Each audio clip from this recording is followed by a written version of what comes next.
Pascal Perrineau, très longtemps président du Centre d'études de la vie politique et qui publie depuis hier en librairie, je crois, bonjour Pascal Perrineau, ce livre, Le Grand Écart chez Plon, chronique d'une démocratie fragmentée. Vous reprenez les 3 grandes étapes de la démocratie, les 3 grandes étapes démocratiques qu'on a vécues en France entre décembre dernier et les européennes, et on va voir quelles conclusions vous en tirez et comment on peut sauver cette démocratie en miettes.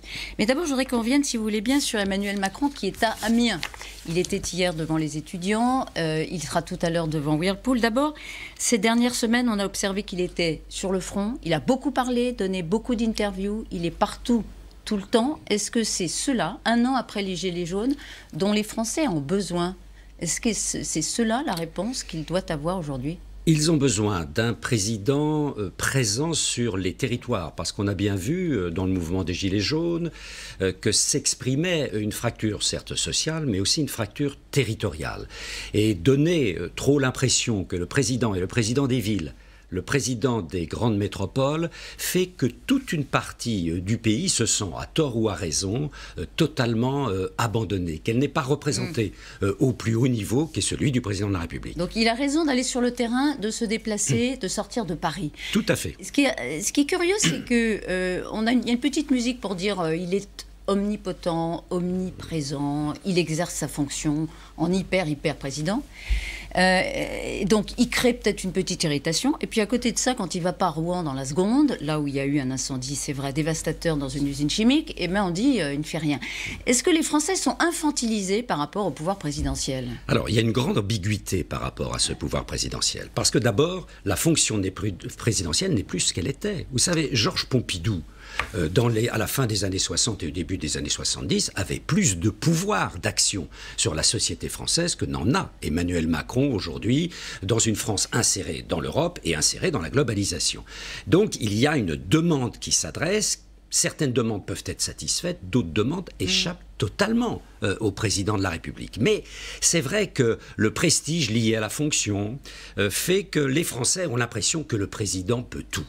Et souvenons-nous, c'était le Premier ministre socialiste, Lionel Jospin, qui disait « l'État ne peut pas tout », et donc le chef de l'État ne peut pas tout. Oui, mais pourtant les Français sont encore dans cette demande. Tout à fait. Et à la fois, il le rejette parce qu'il est très impopulaire, comme ses prédécesseurs l'ont été aussi d'ailleurs. Voilà, il a un niveau d'impopularité. Voilà, bien sûr, il y a un niveau d'impopularité qui est semblable à celui qu'avait Nicolas Sarkozy. Cependant, depuis 6 mois, on voit bien qu'il y a une légère reprise de popularité d'Emmanuel Macron qui fait qu'il évite la descente aux enfers. La descente aux enfers, c'était quoi? C'était le destin de François Hollande. On verra ça tout à l'heure. Je voudrais qu'on écoute ensemble la petite phrase, puisque à nouveau, il y a une petite phrase présidentielle. Ce matin, c'était donc hier devant les étudiants, Emmanuel Macron à Amiens.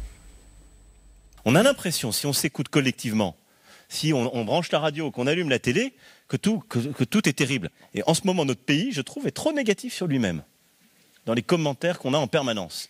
On a des difficultés, on les affronte. Est-ce qu'elles sont impossibles à affronter? Pas du tout.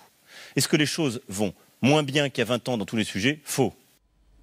Voilà. Qu'est-ce que vous pensez de cette petite phrase? Est-ce que c'est une erreur de faire le constat que, selon lui, les Français sont trop pessimistes? Alors, il y a une manière de le dire. La manière du président de la République est assez, par moments, péremptoire. Mais on a l'habitude de ces petites phrases qui ont trop tendance souvent à jeter un peu d'acide sur des fractures réelles qui traversent la société française. Certes, il y a une France qui va bien.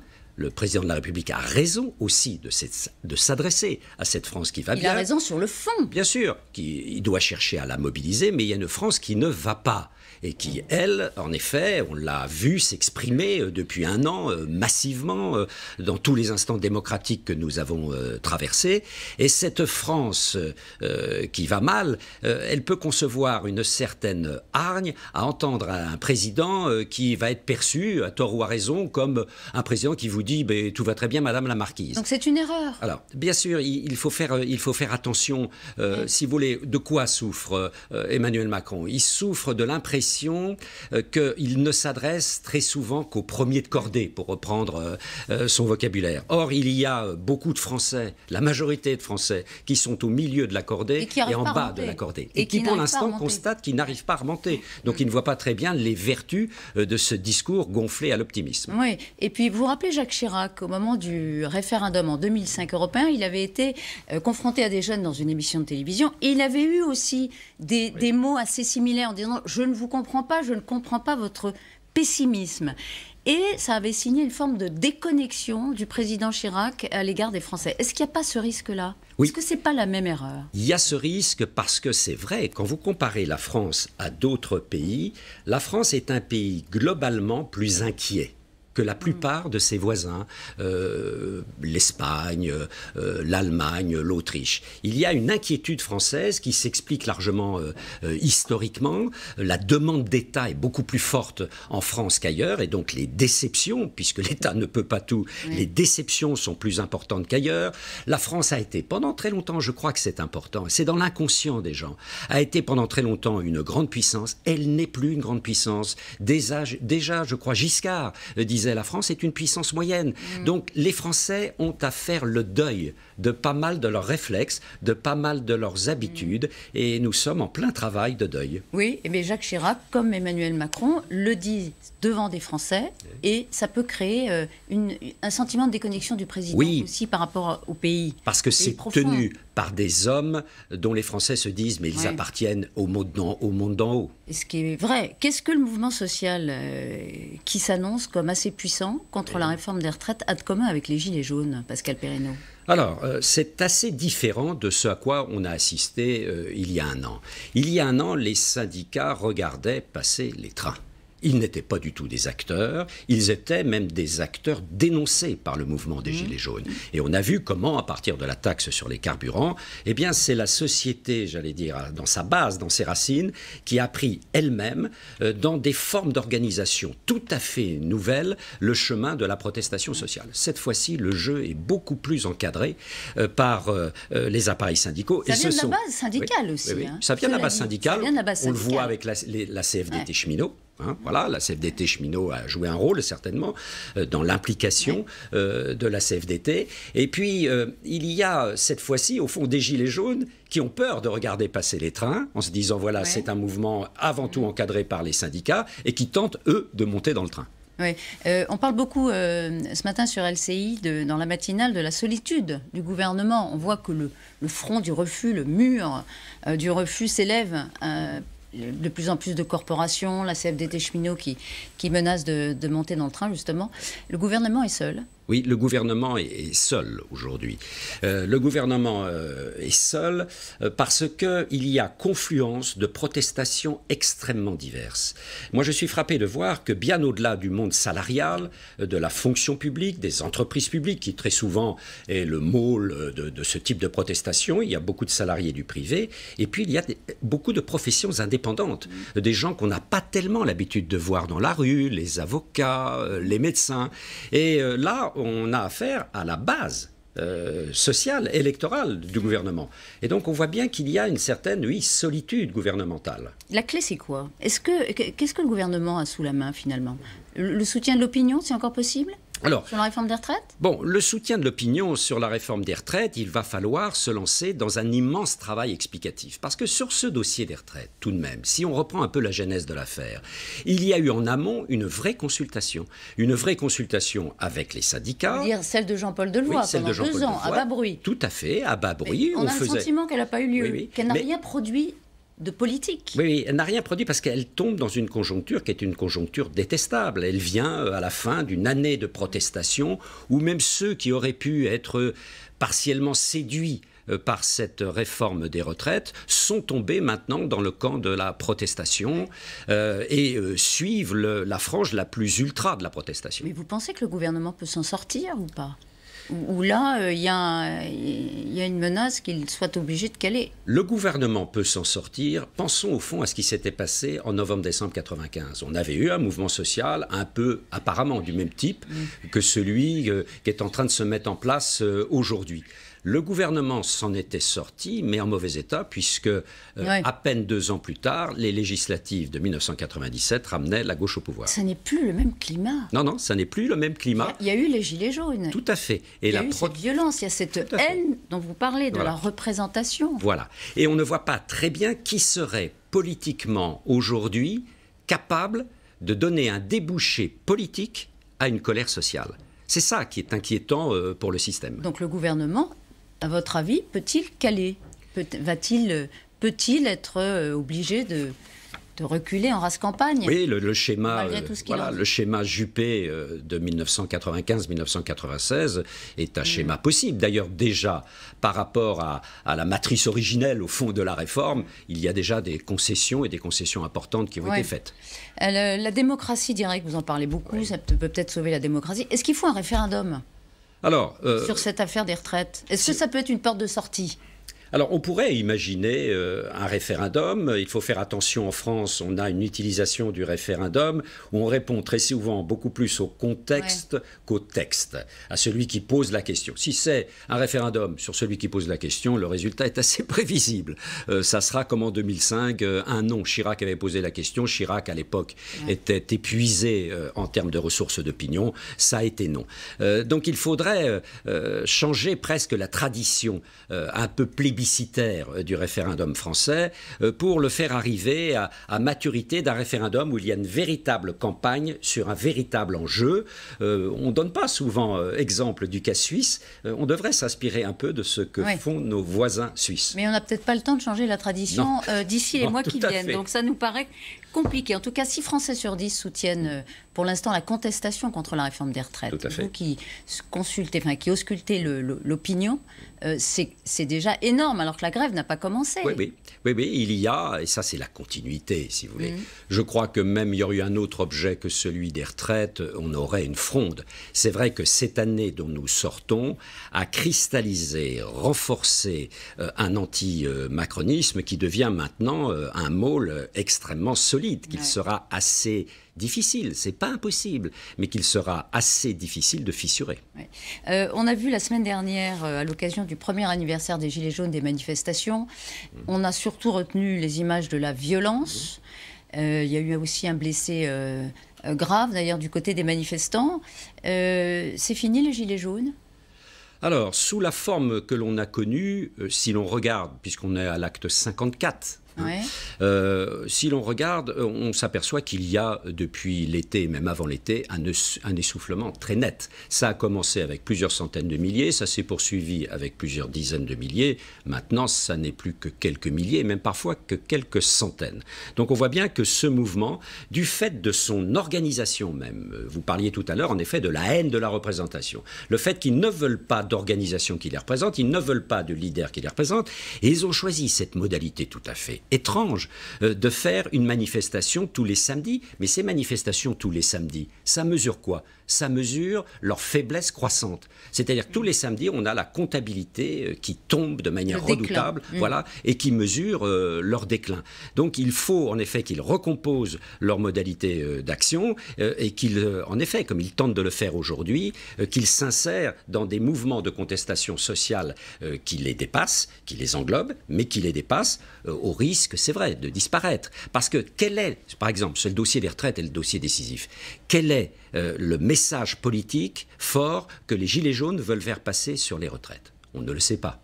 On sait la position de la CGT, de FO, de la CFDT pour les Gilets jaunes. Voilà les limites de cette démocratie directe. Il n'y a ni message, ni incarnation. Il n'y a ni message, ni incarnation parce qu'ils n'en veulent pas. Oui. Et je parlais de la haine de la représentation, de l'obsession, c'est pas exactement votre mot, mais épuratrice. Oui. Ça a été d'une violence quand même inouïe. Donc vous reprenez, vous les 3 stades, les 3 événements, les Gilets jaunes, qui n'étaient pas très nombreux mais violents. Ensuite, la démocratie participative, le grand débat. Vous étiez un des garants du grand débat, vous les avez vus, donc tous ces Français. Ils ont beaucoup participé, contrairement, beaucoup plus nombreux que les Gilets jaunes dans la rue. Tout à fait. Et puis ensuite, les européennes. Voilà. Et en les européennes, quand même, Emmanuel Macron s'en sort avec une 2e place honorable. Il est là, le grand écart. Oui. En quelques mois, on passe d'une violence inédite à une place honorable pour Emmanuel Macron aux européennes. Voilà. En une séquence extrêmement courte, on a les 3 visages de la démocratie. La démocratie directe de la rue, la démocratie manifestante, 300 000 personnes, c'est la manifestation la plus importante. Ensuite, le moment du grand débat national, on n'en a pas suffisamment parlé. Il y a eu 2 millions de Français qui se sont retrouvés dans ce grand débat national, et ça n'était pas les bruits et les fureurs de la démocratie manifestante. C'était la volonté d'échanger, de dialoguer. L'autre n'était pas un ennemi. l'autre était un adversaire que l'on cherchait à convaincre. Et puis ensuite, en mai, les européennes, la démocratie représentative classique, 23 millions de Français participent. Et là, au fond, oui, La République En Marche s'en tire un peu mieux que ce qui était prévu. La République En Marche reste un des deux acteurs fondamentaux au plan électoral de la vie politique d'aujourd'hui. Faute d'adversaires, à part le Rassemblement national, c'est ça encore la force de Macron, oui, malgré tout? Oui. C'est la force de Macron. La force de Macron, c'est la faiblesse de ses adversaires. C'est la faiblesse de ses adversaires. Pour l'instant, on ne voit pas bien, en dehors de Marine Le Pen, mais attention, dans les sondages d'intention de vote, Marine Le Pen ne cesse de monter. Mais en dehors de Marine Le Pen, on ne voit pas très bien dans le paysage politique à gauche ou à droite quel homme ou quelle femme pourrait incarner aujourd'hui une alternative crédible. C'est un problème d'incarnation, là encore, oui, ou c'est de toute façon la fin du clivage gauche-droite, et là-dessus, on n'y reviendra pas. Il n'y a pas d'espace pour LR idéologique. Et la gauche non plus. C'est largement la fin du clivage gauche-droite. Aujourd'hui, dans les enquêtes, c'est à peu près 2/3 des Français qui disent que le clivage gauche-droite est dépassé, jusqu'aux électeurs de la France insoumise, qui disent eux-mêmes, à 53%, je crois, le clivage gauche-droite est dépassé. Donc on voit peu à peu, en effet, qu'on se situe dans d'autres systèmes de clivage. Je voudrais vous faire entendre un extrait de l'entretien dimanche dernier entre François Langlais et l'historien philosophe Marcel Gauchet. Donc c'était dans l'émission, excellente émission, François Langlais, qu'on peut retrouver de 17h à 18h tous les dimanches sur LCI. Et à propos de la question environnementale, mais pas seulement, il s'interrogeait sur la confrontation entre des citoyens qui ont des demandes impossibles à satisfaire et les gouvernants écoutés. Même si on a des solutions techniques, comment on va les faire mettre en œuvre dans des sociétés qui sont extraordinairement rétives en réalité, qui à la fois demandent des solutions, mais les refusent en pratique. Je crois que ça pourrait se traduire, c'est une de mes inquiétudes, par une fuite devant la responsabilité gouvernementale. Comme on parle des maires qui n'ont plus envie d'être maires parce que c'est trop compliqué à gérer sur le terrain, nous pourrions avoir des démocraties sans plus de gouvernement ou de candidats au gouvernement, ou du moins de candidats valables. Est-ce que, effectivement, alors sur les questions environnementales, où on voit qu'il y a des demandes très fortes, très radicales, mais aussi sur la question sociale, on l'a vu avec les Gilets jaunes, est-ce que ça peut produire, alors il parle de fuite des gouvernants, c'est-à-dire d'abord un abaissement de la qualité des gouvernants, et puis finalement une impossibilité jamais à répondre, presque. Oui. Je partage largement le sentiment de Marcel Gauchet. Et d'ailleurs, le mouvement est enclenché. Regardons, nous allons avoir dans quelques mois les élections municipales. Un maire sur deux sortant ne veut pas se représenter, même à ce niveau où l'on sait que le pouvoir reste encore populaire. Vous avez un homme ou une femme sur deux maires qui ne veut pas se représenter. Parce que, en effet, la gestion des collectivités devient impossible. Et au niveau national, que ce soit de la Chambre des députés, on peut très bien, et c'est à mon avis déjà parti, voir arriver, en effet, des hommes et des femmes politiques sans beaucoup d'expérience, qui très vite sont très déçus par l'expérience politique, sont débordés par la demande, les demandes prolifiques qui viennent de la base et qui préfèrent faire un autre métier que le très difficile métier de l'agrégation de toutes ces demandes et ensuite de la réponse. C'est un danger pour la démocratie, évidemment. Un dernier mot, Pascal Perrineau, vous nous dites, pour sauver la démocratie, il faut plus de démocratie directe. Oui. On a parlé de la présidentialisation, il faut un pouvoir présidentiel moins fort, plus de pouvoir délégué, déconcentré. C'est pas pour tout de suite. Ce sera un des thèmes de la campagne de 2022, à votre avis, forcément? Alors, je ne sais pas si ça sera un des thèmes, ce devrait être un des thèmes. Parce que l'heure, disons oui, l'heure est importante, si vous voulez. Parce que si l'on ne démocratise pas la démocratie, si on ne la remet pas en ordre de bataille, si l'on ne recrée pas un minimum de confiance vis-à-vis du régime, eh bien, notre avenir n'est pas forcément la démocratie. Ce peut être très bien un régime autoritaire, ces fameuses démocraties illibérales que l'on voit fleurir jusqu'au cœur de l'Europe, parce qu'un jour, à force d'avoir cette défiance, les électeurs se lassent et tournent leur regard vers d'autres horizons politiques. Donc vous n'êtes pas très optimiste? On peut être inquiet. Un de mes collègues à Sciences Po avait écrit il y a de nombreuses années un livre qui était prémonitoire, qui était intitulé, Guy Hermet, L'hiver de la démocratie. L'hiver de la démocratie. Mais voilà, c'est encore un message à Emmanuel Macron qui pourrait vous dire, comme il l'a dit aux Français, nom de Dieu, soyez plus optimistes. Il n'a pas employé cette expression quand même. Merci beaucoup Pascal Perrineau d'avoir été avec nous ce matin. Votre livre, Le Grand Écart, chez Plomb. Et c'est à vous Pascal.